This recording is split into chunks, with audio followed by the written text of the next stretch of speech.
What's up, guys? We are back with a full slate of MLB action here on Wednesday, July 24th. Tuesday was a pretty good one, guys. We finished the day 4-2 overall. Got off to a bad start with the Orioles. They just didn't get anything going in that game. Suarez only went 2 innings and gave up 6 runs in that game, and that's the reason they lost 6-3. We had the under in that Pittsburgh-St. Louis game. Skeens and Lind both looked amazing. Obviously, with Skeens looking even more amazing. The dude is incredible. A 2-1 game at the end. We'll definitely take that win. We had a loss in there on the Mets, Yankees over 8.5. Neither team got much going in that 3-2 game there. So saw the Mets get the win in that one, but yeah, no luck there for us in the over 8.5. But finished things out strong with 3 wins in a row, guys. We had Milwaukee plus 102. There was a rain delay in that one. The Brewers ended up winning a super close 1-0 win there, scoring in the 8th inning. So we'll definitely take that. We had the under in that White Sox Texas Rangers game. It was a 3-2 win for the Rangers. Crochet wasn't even that good in that game. Gray was great, but yeah, we'll take the win on that one for sure. And Boston minus 1.5. We had a dominant 6-0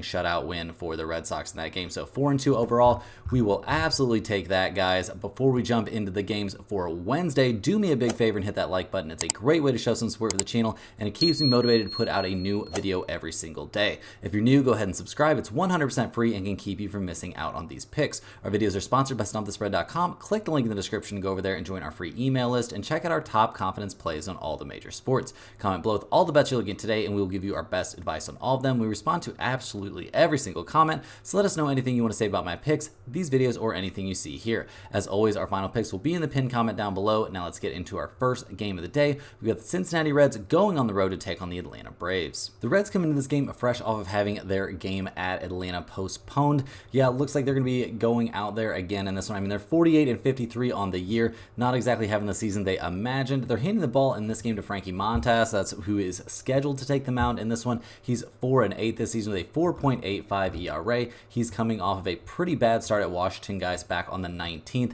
4 2/3 innings, 6 hits, 7 earned runs in that one. So hasn't been looking great over his last couple of starts. He did have some good moments there for a little bit with stringing some things together, but yeah, not getting off to a hot start here after the All-Star break. And yeah, guys, definitely some question marks about that. Not a lot of question marks about the Reds bullpen, though. A 3.52 bullpen ERA, absolutely nothing wrong with that. The Reds bats have kind of been their Achilles heel all season long. They're 14th in the majors in runs scored, but they are 27th in the majors, batting .230 as a team. They are 22nd in the majors in on-base percentage. They've scored 4, 2, 4, 5, and 2 runs respectively over their last few games. They just got swept in that series against Washington. They did get this series against the Braves off to a good start with a win, but yeah, not a team that I'm super high on at the moment. They're taking on the Atlanta Braves in this game, who didn't have a great time in their series against the Cardinals before getting this series against the Reds off to a bad start with a loss. They are 54-45 in the season, hitting the ball reportedly in this one to Alan Winans. He comes in this game 0-1 this season with a 10.80 ERA. Back on the 11th, he had the start against the Mets and didn't have a good time out there in his MLB debut. I think it was actually his debut. He's 28 years old, so that seems a little bit confusing. But yeah, I believe it was his debut, guys. 5 innings, 8 hits, 7 runs, 6 of them were earned. Yeah, just not a great look there. He didn't have a good time his first time out. Does he have the chance to bounce back here in his second start of the year? Definitely, but we'll have to see it to believe it, guys. The Braves bullpen has been very good this season. A 2.95 ERA has them in second place in the majors, only trailing the Cleveland Guardians. This bullpen is absolutely fantastic. The offense has been a problem lately, guys. They've scored 1, 2, 5, and 3 runs respectively over their last few games. It's starting to feel like it's Ozuna or bust for this offense. They're down to 22nd in the majors in runs scored, 24th in the majors in on-base percentage. Getting on base at a 303 clip, not really going to get you going as an offense. And they're not an amazing slugging percentage team. So yeah, just some pretty significant question marks about this offense. And looking at the numbers for this game, guys, we see the Reds at plus 116, the Braves at minus 134. We've got an over-under of 8.5 in this game. The Reds are slightly below 500 on the road. Atlanta's 30-20 at home, so a pretty solid home team. Yeah, in terms of the over-under, we do see Atlanta is a huge under team. They're 32-17-1 to the under at home, and the Reds are a slight under team on the road. It seems like the odds makers are fairly high here on Winans. I mean, I can't say that I personally am, but how high am I on Frankie Montas and the Reds right now? Not very. If you're forcing me to bet this game, I would take a slight look, possibly at that under 8.5. And if you really want a lean on the side, I guess go ahead and give me the Reds to take advantage of this young starter. But overall, guys, this is pretty much just a big stay away spot for me. Not a lot of confidence in this first game of the day either way.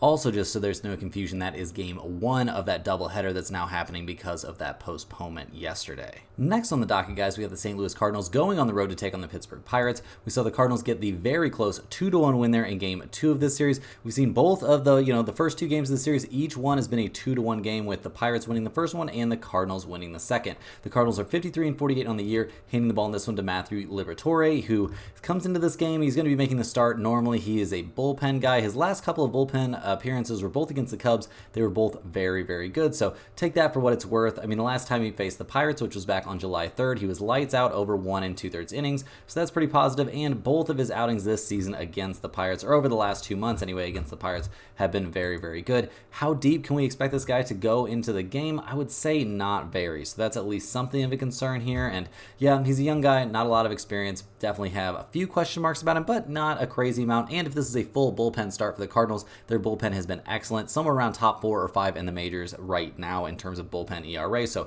good stuff there, and decent stuff from the offense, although not really over the last couple of games. I mean, scoring 3 total runs so far in this series isn't a fantastic look, but they had a relatively good time there against Atlanta, who's a pretty solid team. So overall, the bats are coming around a little bit, guys. The Cardinals are actually hitting .246 as a team on the season, which has them above the MLB average in terms of batting average. But yeah, all the other numbers leave a little bit to be desired, although we have to mention all those numbers are trending in a positive direction. We've seen good stuff from guys like Burleson, and yeah, just, an offense that I do think is trending in a positive direction. They're taking on the Pirates in this game, who, have to be a little bit disappointed to see Skeens take his first MLB loss there after pitching such an amazing game. They're handing the ball to Martin Perez, who's 1-5 this season with a 5.61 ERA. He's coming off of a terrible start against the Phillies, where, shockingly enough, the Pirates did get the win, but he did not get his post-All-Star game season off to a very good start. The last time he took on the Cardinals, he did look decent out there. I mean, it was on the 4th of July, guys. He went 7 1/3 innings, gave up 7 hits, and only a single earned run. So, he managed to get himself out of trouble there for sure. That is the only time he's faced the Cardinals this season. So he's going to see if he can replicate that kind of success and maybe clean up some problems. But yeah, guys, the Pirates bullpen definitely leaves a lot to be desired as well. They are clearly in the bottom third of the majors with a 4.29 bullpen ERA. Obviously, they're not having too much trouble with the Cardinals so far in this series, but it's also not like a lot of pressure has been put on that bullpen. I mean, Skeens looked amazing there in game 2, so it should be a relatively fresh pen. One of the big questions for the Pirates are what kind of offensive production that we can expect from them. I mean, Brian Reynolds, obviously a monster, guys, no question about that, but aside from him, not a ton of dudes that I'm excited about. Over the course of the last few games, this offense has scored 1, 2, and 0 runs respectively. So yeah, swinging some pretty cold bats. They're 26th in the majors in batting average, 27th in the majors in slugging percentage. This just is not an elite offensive team. So looking at the numbers for this game, guys, we see the Cardinals at -105. We see the Pirates at -106. So pretty much a pure coin flip. We've got an over-under of 8.5 in this game. And with how low scoring this series has been so far, and with both teams showing fairly significant trends towards the under, despite this not necessarily being 2 pitching situations that I'm in love with, I do think under 8.5 is very much in play for this game. If you're forcing me to bet a side in this one, and you might not have to force me too hard, guys, I do like the Cardinals -105 on the road. They're a decent road team. Pittsburgh's not like an overwhelming home team, and I have very little positive things to say about Martin Perez. So yeah, in general, guys, we're leaning towards the Cardinals and the under in this game. One of those could end up in the pinned comment. Moving right along here, guys, we got the Philadelphia Phillies going on the road to take on the Minnesota Twins. The Phillies come into this game fresh off of a much-needed 3-0 win there in Game 2 of this series. They're 64-37 on the year, handing the ball to Aaron Nola in this game, who is 11-4 in the season with a 3.54 ERA. He's coming off kind of a mediocre start there after the All-Star break, guys. 5 innings, 6 hits, and 4 earned runs against the Pirates. Not exactly what you're looking for from a solid starter like Nola. So yeah, I'm not feeling super hot about him, but I do think this is somebody we can trust to get back on track. He's had some small ups and downs over the course of the season and always manages to right the ship. Something that needs to right the ship right now is that Phillies bullpen. A 3.91 bullpen ERA has them around MLB average, maybe a little bit below it, and for a bullpen that showed signs of being one of the better ones in the MLB at times this season, definitely some concerns. I don't know what they're going to do, guys. Maybe it might be a good time to think about making a move here before the All-Star break to see if they can improve that pen a little bit. The offense obviously came back alive a little bit, guys, but only 3 runs, not what you expect from such a high-powered offense. We saw a 3-run ninth from the Phillies to get that win there in Game 2 of this series, so they're hoping they can really get the offense going here. Not an offense that you expect to see struggle. I mean, they're still tied for 4th in the majors in runs scored, 3rd in the majors batting .258 as a team. Like, this is the definition of a high-powered offense, and you would think they could get something something going here against the Twins, who come into this game fresh off of that loss. They've actually lost 4 out of the last 5 games overall. They're handing the ball in this one to Stephen Okert, who comes into this game sporting a 4.40 ERA.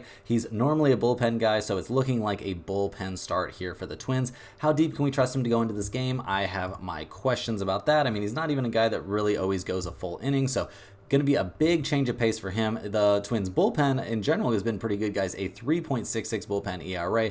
Absolutely nothing to be ashamed of there. This is a good bullpen, but man, a full bullpen start in what is going to be the 3rd game of a series seems like something of a big ask to me. The offense for this team has been very good over the course of the season, but they're very clearly missing Carlos Correa right now. I mean, when are we going to see him back? He's still wearing a walking boot yesterday, so yeah, not going to be anytime soon. So we'll see when we see Correa back out there to get this team to full strength at the plate. But right now, I've got some question marks about an offense that generally over the course of the season has been top 10. But when you lose your best hitter out of your offense, that's a pretty big deal. So looking at the numbers for this game, guys, we see the Phillies at pretty big favorites, -155. The Twins at +132. We've got an over-under of 8 in this game. The Phillies are 25-21 on the road. The Twins are 28-20 at home. We don't see any big trends towards the over or the under in this one. In general in this game, guys, I am leaning towards the Phillies -155. Do I love it? I wouldn't say I love it. I do like Aaron Nola out there on the mound in a good bounce back spot, and it's not like the Phillies have been a terrible road team, but they're not exactly swinging the hottest bats right now, but neither are the Twins, and the Twins are doing a full bullpen start, so yeah, give me a lean on the Phillies -155. It seems unlikely this will end up in the pinned comment. Next on the docket, guys, we've got the Milwaukee Brewers going on the road to take on the Chicago Cubs. The Brewers got that very crazy close 1-0 win there for us yesterday. They're 1-1 so far in this series. They're 58-43 on the year with a 5-run cushion in the NL Central. We do not have a confirmed starter for them right now, so you'll have to check back and see, who actually ends up getting the nod for them in this game. Overall this season, not exactly the best starting rotation, so definitely some question marks there. Definitely something you're going to want to check back into. If this ends up being a full bullpen start for the Brewers, though, we actually kind of like that.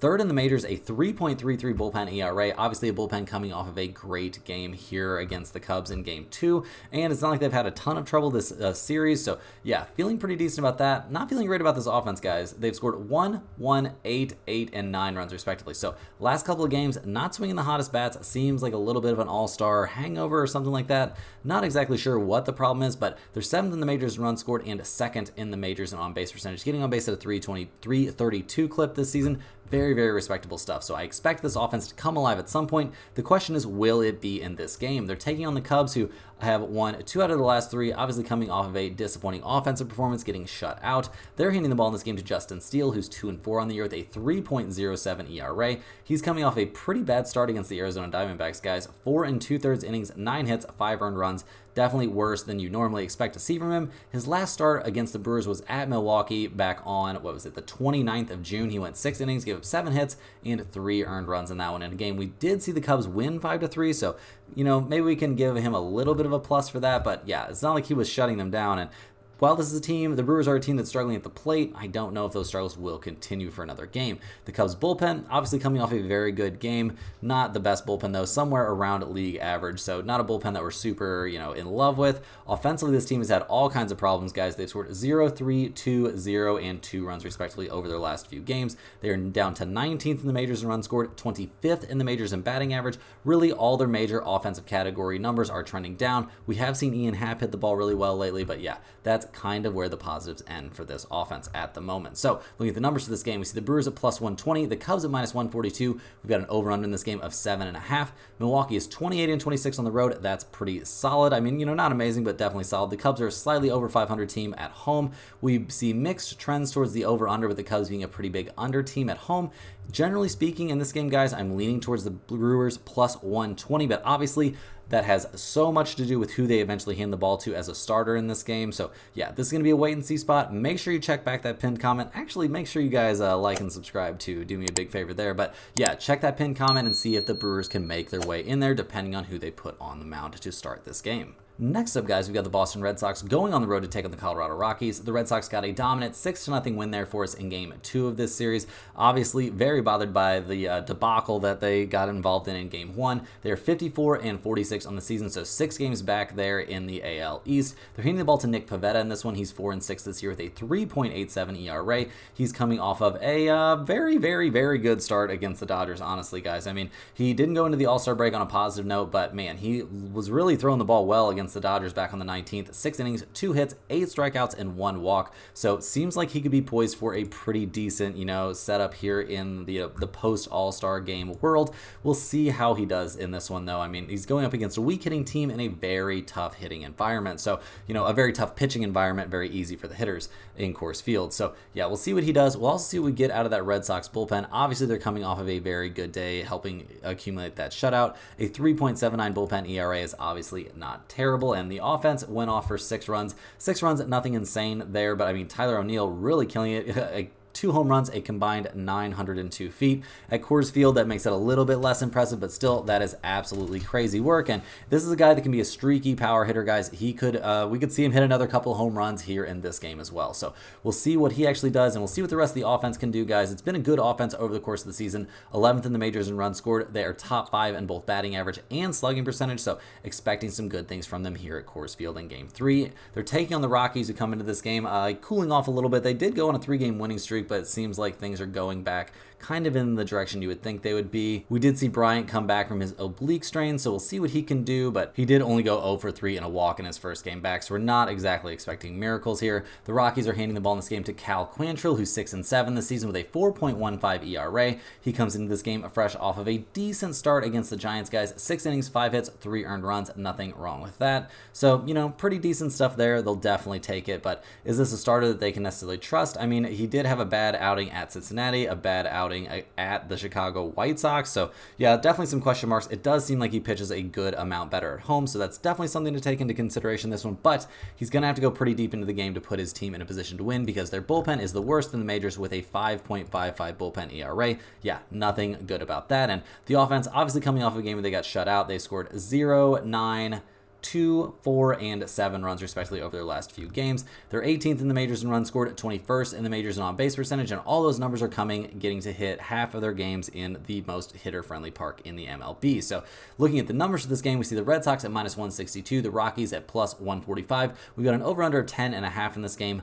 Boston is 29-21 on the road. That's a very good road record. Colorado is 23-26 at home, so, not great, but better than you would expect for a team with their record. We see mixed trends towards the over-under. In general, in this game, guys, I am getting a bit sucked in here, and I'm leaning towards the Red Sox -162, but yeah, this is not going in the pinned comment, guys. Quantrill can be decent at home, and Pivetta only has 1 good start in a row under his belt, so yeah, go ahead and give me the Red Sox as a small lean, but no pinned comment situation in this one for me. Next on the docket, guys, we got the Houston Astros going on the road to take on the Oakland A's. The Astros come into this game fresh off of another loss, guys. They've now lost 3 in a row. They lost 8-2 in their last one. They're 52-49 in the season, tied for first place in the AL West. They're handing the ball to Hunter Brown, who's 8-6 this season with a 4.14 ERA. He's coming off of a dazzling performance at Seattle back on the 19th, guys. 6 innings, 4 hits, 0 runs. He struck out 5 and walked 3. He's a guy with some control issues. You can pretty much count on him to put up a walk or 2 every single game, but other than that, he's been looking pretty good. Recently, he did get obliterated at Minnesota, and the fact that he's pitching on the road in this one may be a little bit worrisome. He hasn't pitched against Oakland yet this season, so we'll see what he can do out there against them. And the Astros bullpen comes into this game. I mean, generally speaking, they've been trending in a positive direction for quite some time now. They're still in the top 10 in the majors with a 3.70 bullpen ERA, but I'm starting to lose a little bit of faith in them here. Maybe not a ton, but definitely a little bit. The offense has disappeared, guys. They've scored 2, 0, 4, and 4 runs respectively over their last few games. Just not hitting the ball well, guys. I mean, they're 10th in the majors in runs scored and 1st in the majors in batting average, but they're not getting runs across the plate at the moment. I mean, it's cool to be 8th in the majors in slugging percentage, but when you're not scoring any runs, it really doesn't matter too much. So we'll see what we get from their offense in this one, going up against the Oakland A's, who come into this game winners of 5 of their last 6 overall. They're 41-62 on the season. Handing the ball to J.P. Sears in this game. He's 7-7 this year with a 4.49 ERA. He's coming off of a weird start against the Angels. It was a game that we saw the A's win 13-3. He went 5 2/3 innings, gave up 9 hits, but only 2 earned runs. He gave up 2 home runs in that game, so that's obviously not ideal, but generally speaking, the dude has done some positive stuff this season. season, especially considering the situation that he's got to be pitching in.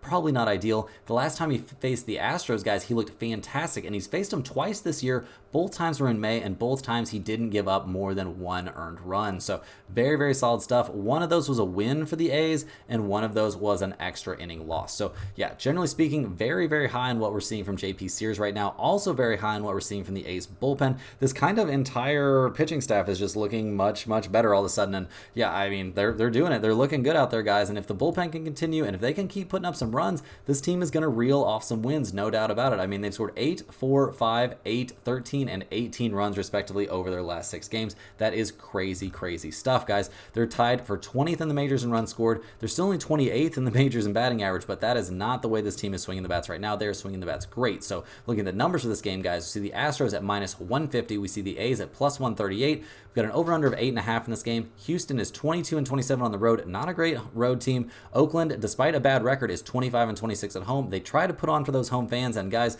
we are going to be riding with the Oakland A's plus 138 in this game. It seems like a pretty reasonable spot. We've got JP Sears going up against a team that he has dominated so far this season. Hunter Brown, not a pitcher that we're super high on, and he's going up against an A's team that is swinging some very hot bats that he has not faced yet this season. So yeah, give me the A's plus 138 in this game. I think it's a very reasonable spot.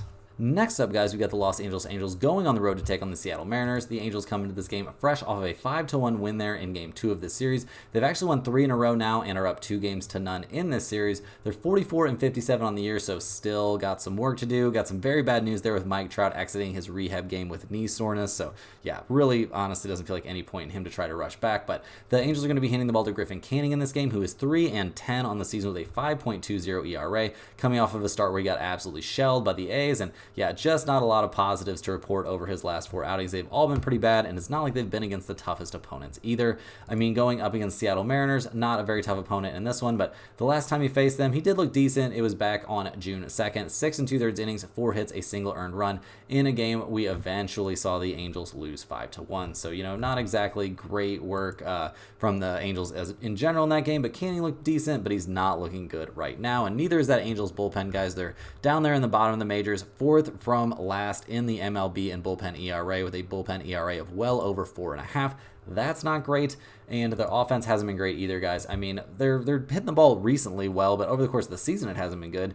Over their last 3 games, they've scored 5, 3, and 8 runs respectively, but can we expect them to keep on doing that? It seems like a bit of a big ask to me. I mean, they're 26th in the majors in runs scored and 21st in the majors in batting average, batting .235 as a team. That's just not very good. No way around that. So they're going to hope to score some runs here against the Mariners, who come into this game having, in the midst of one of their worst stretches of the season, guys. They've actually lost 7 of their last 8 in a row. It's kind of a miracle that they're still tied with Houston atop the AL West, but seeming a little bit bleak right now. They're handing the ball in this one to Luis Castillo. He's 8 and 10 on the year with a 3.55 ERA. He's coming off of a very serviceable start against the Houston Astros. He went 7 innings, gave up 6 hits and 3 earned runs in a game we eventually saw Seattle lose 3-0. The last time he faced the Angels was back on July 11th. He went 6 innings, gave up 4 hits and 0 runs in a game we eventually saw Seattle win 11-0. So yeah, pretty crazy stuff there. Obviously, the Mariners not a team that we expect to score a ton of runs, but every once in a while they do it. Apparently, the Mariners bullpen hasn't been having a fantastic time, but over the course of the season they've been pretty good. So generally speaking, I do expect them to bounce back. The offense is the problem for this team, guys. I harp on it day after day. They've scored 1, 6, 2, and 0 runs respectively over their last few games. Just not a good offense. They're banged up right now too, missing some guys, like 28th in the majors in runs scored and dead last in the majors in batting average. Neither one of those numbers are a big shock anymore. This is just a bad hitting team. And looking at the numbers for this game, it's kind of startling. We see the Angels at plus 176. We see the Mariners at minus 210. We've got an over-under of 7.5 in this game. The Angels are 21 and 28 on the road. That's pretty bad. Seattle is still 31 and 21 at home despite all their recent struggles. We do see the Angels as a slight over team, but Seattle is a huge under team, guys. They are 33, 17, and 2 to the under at home. There's an over-under of 7.5 in this game. If it was 7, maybe I could leave this out, but at 7.5, I think we definitely have to take the under in this game. I do think there's a decent chance Seattle wins this, but are you going to take the Seattle Mariners at minus 1.5? I am not. Are you going to take the Seattle Mariners at minus 210? Absolutely, I am not. So, yeah, go ahead and give me under 7.5. I think we'll see offense at a premium in this game. Probably don't like it too much as a no-run first inning spot given how bad Griffin Canning is, but yeah, maybe you could toss it in there because he's got some decent history against the Mariners. So yeah, under 7.5 seems very live in this one. Next up, guys, we've got Game 2 of that doubleheader between the Reds and the Atlanta Braves. In Game 2, it's being reported that the Reds are going to hand the ball to Nick Martinez, who comes into this game with a 3.88 ERA. His last 3 outings, or his only 3 outings that he's recorded this season, have been in July. They were all relief appearances, and he looked pretty good in all of them, so we can expect some decent stuff. He even went 3 innings in one of them, so maybe there's a possibility he can actually stay out there for a bit. Obviously, a lot of what goes on in this game will be dictated by what goes on in Game 1. The Braves are going to be reportedly handing the ball to Chris Sale in Game 2 here. He's 13-3 with a 2.70 ERA this year, obviously looking like one of the best pitchers in Major League Baseball. I mean, his last time out was only 5 innings against the San Diego Padres. 5 innings, 4 hits, a single earned run, in a game we saw the Braves eventually win 6-3. So yeah, no major surprise there. Sale is obviously an absolute monster. The dude has been incredible this season. It's his first time going up against the Reds, and I'm expecting very good things from him. And yeah, we're not going to break down both offenses again, guys. You know where they are at. But in this game, we see the Reds at plus 154, the Braves at minus 184, which is actually a semi-enticing price there on Chris Sale. If you wanted to take a look at the Braves minus 1.5, I suppose you could, but it's really, really difficult to, to pick these games, these Game 2s of these doubleheaders without seeing what actually happened in Game 1. So check back in the pinned comment later in the day to see if we end up adding this one in after we see what happens in Game 1. Over-under of 8 in this game. The under could possibly be in play with both teams showing trends towards the under, and Atlanta being 32-17-1 to the under, but yeah, just gonna have to check back and see what's going on after Game 1. Next on the docket, guys, we've got the Baltimore Orioles going on the road to take on the Miami Marlins. The Orioles come into this game fresh off of a 6-3 loss there in Game 1 of this series. They looked terrible in that game. Yeah, not a lot of positive things to say. That was a tough one. That was one of our losses. Very, very annoying stuff there. The Orioles are 60-40 on the year, handing the ball in this one to a minor leaguer in Chase McDermott. He comes into this game, out of the minor leagues. We'll see what he can do coming up from AAA Norfolk, but yeah, I mean, not necessarily super high on this guy, not a highly touted rookie pitcher, so I do expect him to struggle somewhat in his first outing, and I think that those struggles will put a good amount of pressure on the Baltimore bullpen, which has been amazing recently, guys. A 3.72 bullpen ERA is above average in the MLB, but not one that I'm super in love with, and the offense has been sputtering, guys. I mean, they scored 3 and 2 runs respectively over their last couple of games, just not swinging the bats great right now, so yeah, we're also seeing this team get a little bit banged up. I mean, they're 4th in the majors in runs scored right now and 8th in the majors in batting average, so you could always expect them to have a bounce back offensive day. They could hang a double-digit number out there any day of the week, but yeah, right now, trends just aren't pointing in that direction for them. They're taking on the Marlins in this game, who come into this one fresh off that 6-3 win. They're handing the ball to Edward Cabrera, who's 1-3 this season with a 7.36 ERA. His last time out wasn't as much of a disaster as a lot of his starts are, I guess. I mean, he went 4 2/3 innings, gave up 2 runs, only one of them was earned. He walked 5, though. Yeah, in a game the Marlins eventually won against the Mets. So, I mean, they got the win, so congratulations there, but is this a pitcher that I am super high on? Absolutely, it is not. Kind of seems like the kind of guy that we can see the Orioles really get after it again. So, we'll see what happens there. The Marlins bullpen is actually significantly better than you would expect, somewhere around MLB average, so that's fine, but is this a bullpen that we expect to be able to lock down a Baltimore hitting, lineup? Seems like a big ask to me on that one as well. This offense has been hitting the ball a bit better. I mean, 6, 4, 4, and 0 runs over the last 3 games, though, or 4 games. Not exactly, a powerhouse team out there. They're 29th in the majors in slugging percentage and 29th in the majors in runs scored this year. So big question marks there, and looking at the numbers for this game, we see the Orioles, despite having a minor league starter for this game, they're still the favorites. They're minus 140. The Marlins are plus 134. We've got an over-under of 8.5 in this game. That seems a little bit weird, guys. Baltimore is 30-18 on the road. That's an MLB best road mark, so if you wanted to take Baltimore to find a way to win this game with their bats, that would make some sense to me against a Miami team that is 21-33 at home. But guys, there's a bet that I like way more in this one, and is that over 8.5. We see Baltimore is 28-17-3 to the over on the road, and we see Miami is an MLB best 36-16-2 to the over when playing at home. So yeah, guys, give me over 8.5 in this game. I think it should be more like 9 or 9.5 in this one. I think this is great value. This is definitely ending up in the pinned comment. I think we're going to see plenty of offense in this game. Yeah, just not expecting crazy things from either one of these starters or really either one of these bullpens at this point. This is going to be an offensive game. Next on the docket, guys, we got the Detroit Tigers going on the road to take on the Cleveland Guardians. The Tigers come into this game fresh off of a tough 5-4 loss there at Cleveland in Game 2 of this series. They won Game 1 pretty handily. Game 2 did not go their way. They're 50-52 on the season, handing the ball in this one to Jack Flaherty, who's 7-5 on the year with a 3.13 ERA. He's coming off of a dominant outing at Toronto, guys. 5 2/3 innings, only 3 hits in that game, 2 earned runs. He gave up a home run in that one, but he struck out 8. He's looking pretty good out there after the All-Star break. We also see that the Tigers are 4-1 over his last 5 starts, so all pretty positive things. The last time he faced Cleveland, he looked very, very good. That was back on July 11th. He went 6 innings, gave up 2 hits, only a single earned run in that game, and struck out 4 and walked 2. So he has some very positive history against this opponent. We will mention that was a game that the Tigers won 10-1. So that's some pretty positive stuff. The Tigers bullpen, not necessarily one of the best in the majors, guys. Somewhere is just slightly below league average with a 4.13 bullpen ERA. The offense has scored 4, 8, 4, 7, and 5 runs respectively over their last few, which is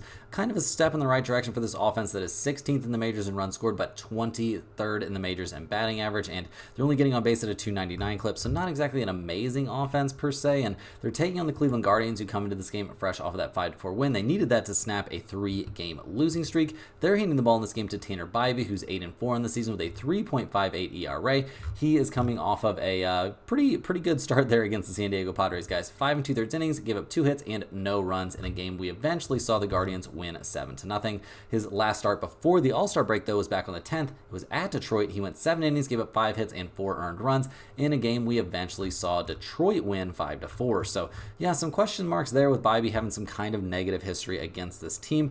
Obviously, guys, the Cleveland bullpen is lights out, amazing. 2.55 bullpen ERA has them tops in the majors, and doesn't seem like that's a spot they're going to be leaving anytime soon. The offense, however, has been a bit of a concern lately, guys. They've scored 5 in this recent win, so 5 in their last game, but 2, 1, 0, and 7 runs respectively over their last few games.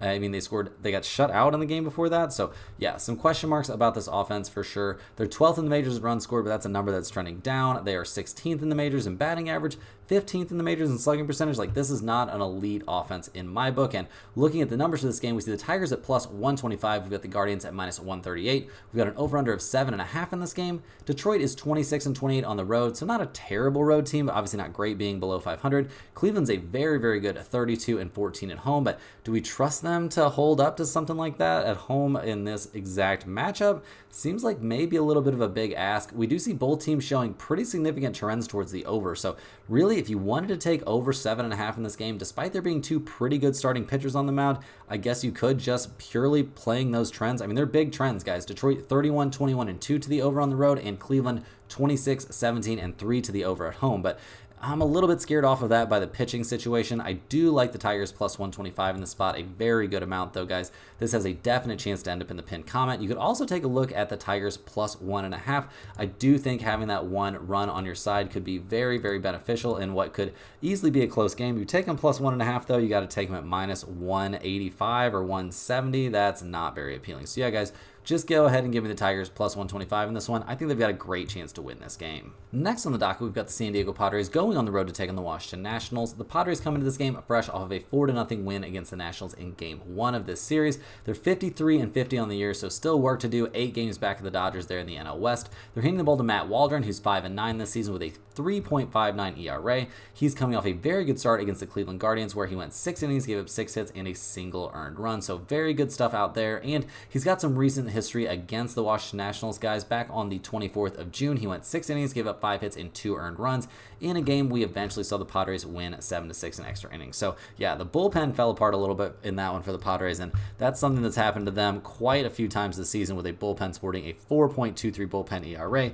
You are going to see some problems occasionally, and kind of more than occasionally too. So a lot of the pressure is going to fall on this offense, guys. I mean, they've been winning games. They've won their last 3 in a row, but they've scored 4, 2, and 7 runs respectively over those games, so not exactly killing it. They're 13th in the majors in runs scored, a number that's way down from its peak this season. They are still still second in the majors in batting average, batting .260 as a team. So that's all pretty nice. But yeah, I just can't. It just doesn't feel like they're as elite of a hitting team as they're currently listed. So we'll see what they can actually do. We're still waiting on the return of Fernando Tatis Jr. So whenever he comes back, that'll give the offense a little bit of a boost. But yeah, they're definitely missing him right now, and wish they could have him here going up against the Nationals, who just lost that game to snap a 3-game winning streak. They're handing the ball to Mitchell Parker, who's 5-5 on the year with a 3.90 ERA. He's coming to this game fresh off of a very, very short appearance against the Milwaukee Brewers, guys. He did not have a good time out there. They jerked him out early. He only went 2/3 of an inning, gave up 3 hits and 5 earned runs. So yeah, not great stuff in that one. Not great stuff at all. Over the course of the season, he's been very good.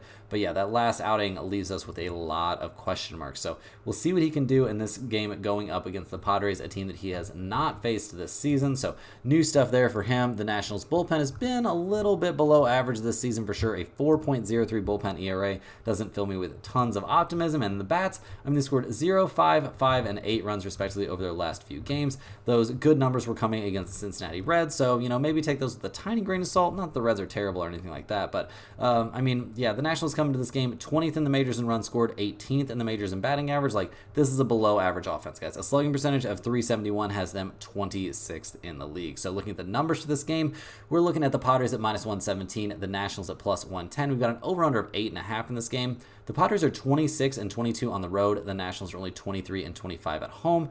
If you're looking at the over-under, we see both teams showing some trends towards the under. Not huge ones, though, and honestly, guys, I don't think I'm interested in under 8.5, but I am interested in those San Diego Padres -117. I think with Matt Waldron out there on the mound, going up against a team that he has some very solid history against recently, I think they're in a very good spot to get this road win, and they're a pretty good road team, so all signs in this game are pointing me towards the Padres, who I think should be more like -140 in this game. Next up, guys, we've got the next game in the battle for New York. We've got the New York Mets going on the road to take on the New York Yankees. The Mets come into this game fresh off of a 3-2 win there in Game 1 of this series. The Mets are 52-48 on the year, handing the ball to Sean Manaea in this game, who's 6-4 this season with a 3.73 ERA. His last start was against the Marlins. It was a terrible one, so his first start since the All-Star break did not have a good time, but his last start against the Yankees, he looked fantastic, guys. 5 innings, 2 hits, 5 walks, but 3 strikeouts, and gave up 0 runs in a game we eventually saw the Mets win 12-2. So great stuff from Manaea in that one, and generally speaking this season, he's been a pretty solid guy out there. So this is a bounce back spot for him against a team he's had success against. I think we can expect him to do pretty well. What can we expect from that Mets bullpen? They're trending in a positive direction, but still stuck with a 4.14 bullpen ERA over the course of the season. That's a little bit concerning. And the bats, they won 3-2, so they didn't score a ton of runs here in Game 1. We saw McNeil hit a home run, so that's cool. A 2-run home run there for Jeff McNeil. Didn't get as much offense as we thought we would get in this game, but they scored 3, 6, 2, 1, and 4 runs respectively over their last few games. Not exactly swinging the hottest bats in my opinion. This is a top 10 offensive team. It's looking like, guys, 8th in the majors in runs scored, 8th in the majors in on-base percentage, batting .250 as a team. That's 11th in the majors. So we'll see how they do here going up against the Yankees, who come into this game obviously fresh off of that loss. They're having a little bit of a hard time. We saw Aaron Judge get walked 4 times in that game. Pretty embarrassing stuff there for the Yankees not to be able to bring him around, but we have to keep in mind this is not an offense that's at full strength. The Yankees are handing the ball to Garrett Cole in this game, who's 3-1 on the season with a 4.60 ERA, but his last 2 starts, it's really looked like he is back and ready to go, guys. Coming off the All-Star break, going up against the Tampa Bay Rays on the 19th, 6 innings, 6 hits, 1 earned run, 8 strikeouts. Yeah, dude seems like he is back on it. His last start before the All-Star break was a similar looking stat line against the Baltimore Orioles, and that one was on the road, so Garrett Cole seems like he's back on track. How is the Yankees bullpen looking right now, guys? A 3.50 bullpen ERA is obviously not a problem. That's 6th in the majors, I believe, something like that. So yeah, this is a good bullpen, no doubt about it. I think we can feel pretty good about that if they get handed a lead. And looking at their offense, that's the questionable part right now, guys. They've scored 3, 9, 4, 1, and 6 runs respectively over their last few games. Seems very hit or miss out there. They need to get back to full strength. We don't exactly know when that's going to happen. All that being said, this team is still first in the majors in runs scored and 3rd in the majors in on-base percentage. So looking at the numbers for this game, guys, we see the Mets at +145, 235. The Yankees at minus 164. We've got an over-under of 8.5 in this game. The Mets are 24-22 on the road. The Yankees are 27-22 at home. We see that the Mets are a huge over team when playing on the road, and the Yankees are a significant over team at home. But in general in this game, guys, I don't think we're going to see very much offense. I'm honestly leaning towards that under 8.5. I do think there's a good chance the Yankees win this game. I'm not too interested in that minus 164 price, and this isn't one that I'm confident enough to put in the pinned comment, but I do think Garrett Cole's going to get off to a good start in this game and put the Yankees in a position to win. Also, this could be a very reasonable no-run first inning spot as well. So those are my leans in this game, but none of those leans are going in the pinned comment. Next up, guys, we got the Tampa Bay Rays going on the road to take on the Toronto Blue Jays. The Rays come into this game fresh off of a 4-2 win in Game 1 of this series. They're 51-50 on the year, handing the ball to Zach Eflin in this game, who's 5-7 this season with a 4.14 ERA. He comes into this game fresh off of a pretty mediocre start at the Yankees in his first start after the All-Star break. So, yeah, a bit concerning there. Back-to-back starts against the Yankees. Seems like they got a little bit familiar with his stuff, so that's got to feel a little bit unfortunate. The last time we went up against Toronto, it was a game that we saw the Rays win, but it wasn't really his fault, guys. 6 innings, 9 hits, 4 earned runs, not exactly fantastic stuff. So looking at the Tampa Bay Rays bullpen, they've been pretty problematic this season, guys. They are in 25th in the majors with a 4.39 bullpen ERA, so that's not great, and they haven't been a great offensive team either, although they do have some numbers pointed in the right direction right now. I mean, they've scored 4, 1, 6, and 9 runs respectively over their last few games. They're still 27th in the majors in runs scored, though, and 25th in the majors in slugging percentage, so not exactly super excited about that. They're taking on the Toronto Blue Jays, who come into this game fresh off of a 4-2 loss that we were just talking about. They are 48-55 on the year, handing the ball to Yariel Rodriguez, who's 1-3 this season with a 3.78 ERA. He's coming off a good start against the Diamondbacks, albeit a short one, 4 innings, 4 hits, 2 earned runs. Not really a miracle situation. It was also a game we saw the Blue Jays lose 5-4. Yeah, I mean, this isn't necessarily a guy that we are super high on this season, although he's had some good appearances. He hasn't faced the Rays yet this year, and he hasn't had that many outings this season, so he's still kind of settling in. The Toronto Blue Jays bullpen has been a huge problem this year, guys. Second to last in the majors with a 4.83 bullpen ERA is obviously terrible, and they also have not been a great offensive team, so it seems very likely the Blue Jays are going to be sellers here at the trade deadline, and that makes sense with a team that's 25th in the majors in runs scored and 22nd in the majors in slugging percentage and in dead last in the AL East. So looking at the numbers for this game, we see the Rays at minus 115, the Blue Jays at plus 104. We've got an over-under of 8.5 in this game. Generally speaking, guys, with Tampa Bay 24-23 on the road and coming off of a decent win here in Game 1, I do think there's a good chance they can go ahead and win here in Game 2. Not super high on Zach Eflin, obviously, but yeah, this isn't a game that I have a ton of interest in. I'm not really interested in the over-under in this game either. So yeah, give me a slight lean towards Tampa Bay in this one, but otherwise it's a stay-away spot for me.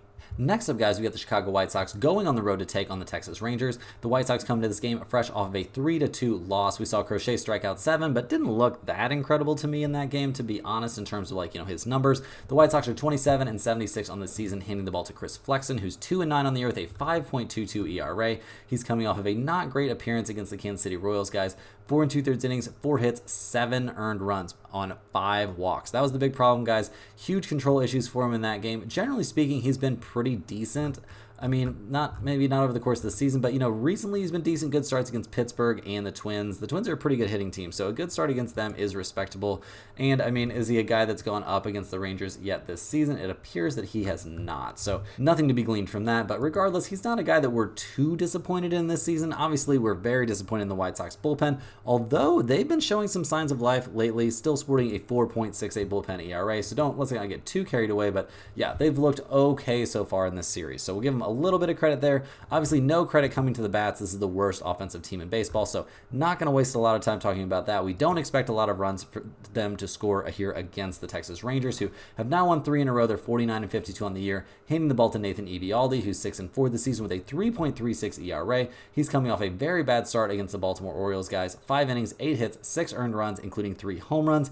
Lucky for him, he's taking on basically the opposite of the Baltimore Orioles in this game, going up against the White Sox, a team that he has not faced yet this year, and he's in a bounce-back spot. I'm expecting very good stuff from him, and even decent stuff here from this Rangers bullpen that's not that much better than the White Sox. A 4.36 bullpen ERA is not great, but they've looked okay in this series so far, and the bats, though, have not looked great. They've scored 3, 4, and 3 runs respectively over their last 3 games. This team is down to 17th in the majors in runs scored and 19th in batting average, numbers that are pointed in the wrong direction. So looking at the numbers for this game, we see the White Sox at plus 210. We see the Rangers at minus 235. We got an over-under of 8 in this game. That's a little bit interesting to me, guys, especially since we see that the Rangers are 33, 15, and 2 to the under at home. They are a huge under team, one of the biggest under teams in the MLB, guys.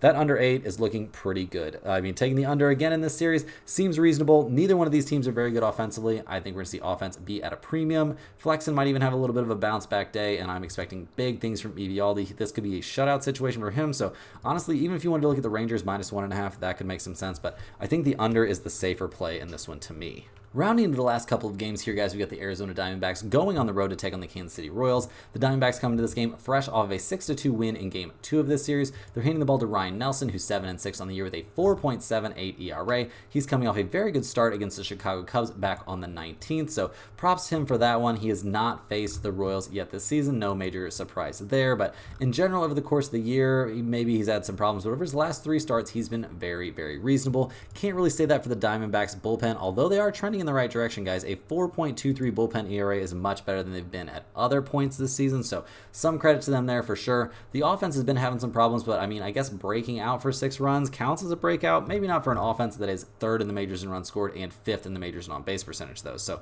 this offense, definitely some room to show some improvement here. Going up against the Royals, who come into this game, that loss broke a 4-game winning streak, so that's got to be a little bit irritating. They're 56-46 on the year, handing the ball to Michael Wacha in this game, who's 7-6 on the season with a 3.55 ERA. He's coming off a great start, albeit against the White Sox, but guys, over his last 4 starts, he's looked very, very good, and we see that the Royals are 4-1 over those starts. So yeah, definitely lots of positive stuff out there for Wacha. He has looked very, very good recently. He missed a little bit of time earlier this season, but that hasn't slowed him down. He's been dealing lately, and you need to be dealing when you're pitching for the Royals because the bullpen, you don't want to see too much of them, guys. The bullpen is sporting a 4.12 ERA. That's not ideal, not nearly as good as they've been at other points this season, but luckily for the Royals, the offense has been heating up, not so much in the last game, scoring only 2 runs, but before that, they had scored 10, 4, 6, and 7, and Bobby Witt Jr. absolutely killing it out there, so that's given some real punch to this offense. And looking at the numbers for this game, guys, we see the Diamondbacks at plus 115, the Royals at minus 127. We got an over-under of 9 in this game.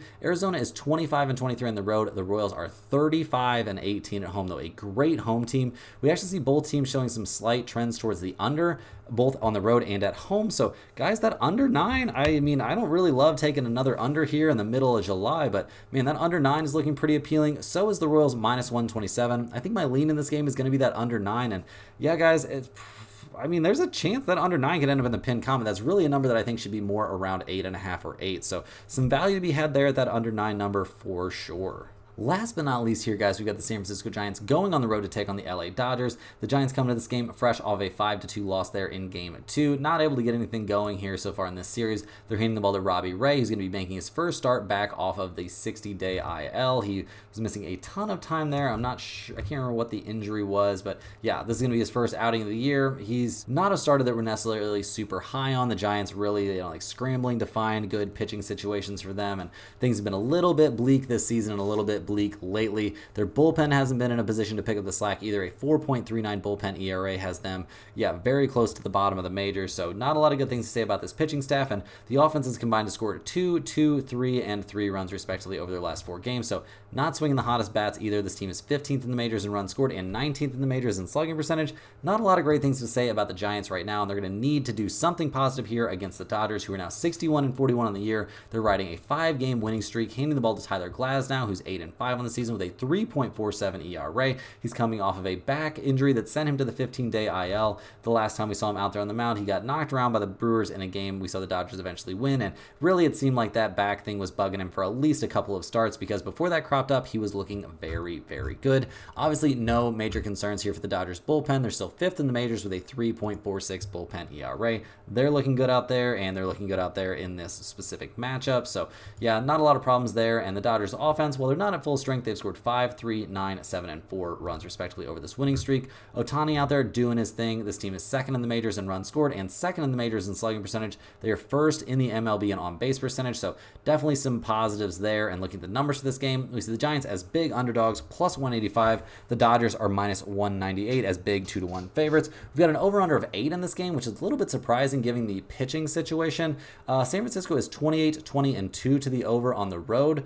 And the Dodgers are also a pretty big over team at home. So, yeah, definitely some reason to expect some offense in this game. I mean, Glasnow, the last time he went up against the Giants, didn't exactly have a great time. I think we can blame some of that on his back, but I don't necessarily think we can blame all of it. And he did have some struggles against them back on April 3rd, where he didn't have, a lights out start against them. So I think we could see Glasnow give up some runs. I definitely think we're going to see Robbie Ray give up some runs. Guys, give me over 8 in this game. I think it's a fantastic spot. I think we're going to see plenty of offense in this game. That's all the games we have for today, guys. Hit that like button for good luck on all of your bets and subscribe to the channel if you're new. Let me know in the comments any questions you have on today's slate. Thanks for watching. You can click the link in the description to check out stumpthespread.com, and we'll see you guys tomorrow for more sports betting action.